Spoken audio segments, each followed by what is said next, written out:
প্ৰধানমন্ত্ৰী আৱাস যোজনা চৰকাৰে বিপিএল কৰা আৰু এটা নিউ আপডেট লৈ আহিছোঁ। সেইটো আপডেট হ'ল, যদি আপোনালোকৰ চৰকাৰী ঘৰ লিষ্টত নাম আহিছে কিন্তু এতিয়ালৈকে আপোনালোকে চৰকাৰী ঘৰৰ পইচাটো লাভ কৰা নাই, তেনেহ'লে আপোনালোকে আজি চেক কৰক যে আপোনাৰ একাউণ্টটো ভেৰিফাই হৈছে নে হোৱা নাই। এটা কিন্তু নিউ একাউণ্ট ভেৰিফাই লিষ্ট আহি গৈছে। যিসকল মানুহৰ একাউণ্টটো ভেৰিফাই হৈ গৈছে সেইসকল মানুহৰ একাউণ্টত কিন্তু পইচা অহাকালি সোমাই গ'ল। আৰু যদি আপোনালোকৰ একাউণ্ট ভেৰিফাই হোৱা নাই তেনেহ'লে কিন্তু আপোনালোকে চৰকাৰী ঘৰৰ পইচাটো লাভ নকৰিব।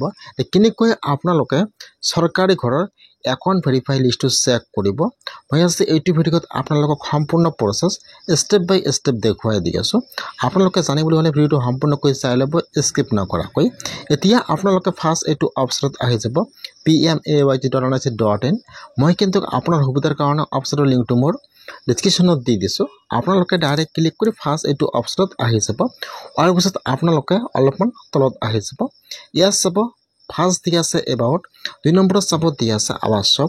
এতিয়া আপোনালোকে আৱাসবৰ ওপৰত ক্লিক কৰিব। যেতিয়া আপোনালোকে আৱাসবৰ ওপৰত ক্লিক কৰিব, এতিয়া কিন্তু ইয়াত আৰু এটা নিউ অপশ্যন অপেন হৈ যাব এনেকুৱাকৈ। ইয়াত চাব 2 নম্বৰত দি আছে ৰিপৰ্ট। তাৰপিছত আপোনালোকে এতিয়া ৰিপৰ্টৰ ওপৰত ক্লিক কৰিব। যেতিয়া আপোনালোকে ৰিপৰ্টৰ ওপৰত ক্লিক কৰিব, এতিয়া কিন্তু ইয়াত আৰু এটা নিউ পেজ অপেন হৈ যাব এনেকুৱাকৈ। এতিয়া আপোনালোকে অলপমান তলত আহি যাব। ইয়াত চাব 1 নম্বৰত দিয়া আছে EFMS ৰিপৰ্ট। ইয়াত যিটো এপৰ 3 নম্বৰ অপশ্যন দিয়া আছে beneficiary register account for verify. এতিয়া আপোনালোকে এপৰ 3 নম্বৰ অপশ্যনৰ ওপৰত ক্লিক কৰিব। যেতিয়া আপোনালোকে এপৰ 3 নম্বৰ অপশ্যনৰ ওপৰত ক্লিক কৰিব, এতিয়া কিন্তু ইয়াত আৰু এটা নিউ পেজ এতিয়া অপেন হৈ যাব। ইয়াত চাব এপৰ 3 নম্বৰ অপশ্যনৰ ওপৰত ক্লিক কৰিব। এতিয়া ইয়াত আৰু নিউ পেজ অপেন হৈ যাব এনেকুৱাকৈ। এতিয়া আপোনালোকে ওপৰত একো ক্লিক কৰিব নালাগে, তলত চাব দিয়া আছে অল ষ্টেট। এতিয়া আপোনালোকে ষ্টেটৰ ওপৰত ক্লিক কৰিব। ইয়াত যিটো আপোনাৰ ষ্টেট নাম হয় আপোনালোকে ইয়াত চিলেক্ট কৰি লৈ ল'ব। তাৰপিছত ইয়াত আপোনাৰ ডিষ্ট্ৰিক্টৰ নামটো চিলেক্ট কৰি লৈ ল'ব। তাৰপিছত ইয়াত আপোনাৰ ব্লকৰ নামটো চিলেক্ট কৰি লৈ ল'ব। তাৰপিছত আপোনাৰ ইয়াত পঞ্চায়ত নামটো চিলেক্ট কৰি লৈ ল'ব। তাৰপিছত যিটো কেপচা দিয়া আছে, এতিয়া আপোনালোকে কেপচাটো সেইটো ঘৰত বহাই দিব। কেপচাটো বহাই দি আপোনালোকে এতিয়া ছাবমিটৰ ওপৰত ক্লিক কৰিব। যেতিয়া আপোনালোকে কেপচাটো বহাই দি ছাবমিটৰ ওপৰত ক্লিক কৰিব, এতিয়া কিন্তু ইয়াত নিউ লিষ্টটো আহি যাব এনেকুৱাকৈ। এইটো কিন্তু একাউণ্ট ভেৰিফাই লিষ্ট হয়। যিসকল মানুহৰ একাউণ্টটো ভেৰিফাই হৈ গ'ল, ইয়াত চাব ইয়াত ফাৰ্ষ্ট আপোনাৰ ঘৰৰ ৰেজিষ্ট্ৰেশ্যন নম্বৰ আহি যাব। 2 নম্বৰত আপোনাৰ নাম আহি যাব।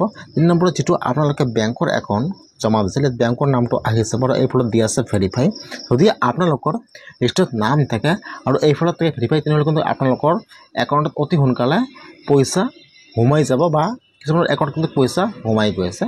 ইয়াত চাব কিছুমানৰ লিষ্টত নাম আছে আৰু ইয়াত কিন্তু ঘৰবিলাক একো ইয়াত ভেৰিফাই লিখা নাই আৰু ইয়াত বেংকৰ নামটো লিখা নাই, সেইসকল একাউণ্ট এতিয়া ভেৰিফাই হোৱা নাই। আৰু ইয়াত চাব কিছুমান একাউণ্ট ইয়াত ৰিজেক্ট হৈ আছে, সেইকাৰণে কিন্তু এতিয়ালৈকে পইচাবিলাক সোমোৱা নাই। ইয়াত চাব ইয়াত কিছুমান একাউণ্ট এতিয়াও ৰিজেক্ট মাৰিছে। ইয়াত ঘৰ নম্বৰ দি আছে, নাম দি আছে আৰু এই বেংকৰ নামটো অহা নাই আৰু এইফালে দি আছে ৰিজেক্ট। সেইসকল একাউণ্ট ৰিজেক্ট হৈছে, সেইবিলাক একাউণ্ট কিন্তু কেতিয়াও পইচা নোসোমায়। আপোনালোকে সেইকাৰণে আজিয়ে লিষ্টটো চাই লওক যে আপোনালোকৰ লিষ্টত নামটো আহিছে নে অহা নাই। এনেকৈ একাউণ্ট ভেৰিফাই লিষ্টটো চেক কৰি লওক।